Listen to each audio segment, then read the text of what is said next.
গ্রামের মানুষ কারা আপনারা?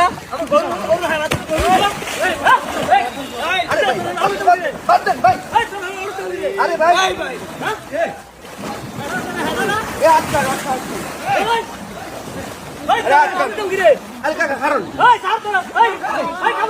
আসসালামু আলাইকুম।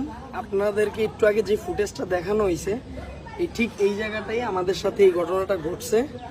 মানে আমি একটু বিস্তারিত বুঝিয়ে বলি। আমরা কুমিল্লার ভিতরে আসছি। এই মাদ্রাসাটা একটু দেখেন। মাদ্রাসাটা এটা হইলো শঙ্কুচাই উপজেলা হইলো বুড়িচং, মানে বুড়িচংয়ের ভিতরে। আমরা কিন্তু এইখানে হাঁটু সমান পানি, আমরা একটু ভিতরে গেছিলাম, আমরা বুক সমান পানিতে আছি। হ্যাঁ, তো এখানে আমরা যখন পানি বা বিভিন্ন পণ্য এখানে তো গাড়ি দিয়ে আনার সুযোগ নেই, তো সেক্ষেত্রে আমরা যখন মাথায় বা হাতে করে নিয়ে আসতেছিলাম, একটা নৌকা এখান থেকে আসতেছিল। তো আমরা ওনাকে জিজ্ঞাসা করছিলাম, ভাইজান আপনি একটু হেল্প করেন আমাদের, আমরা এই জিনিসগুলো আপনার নৌকায় করে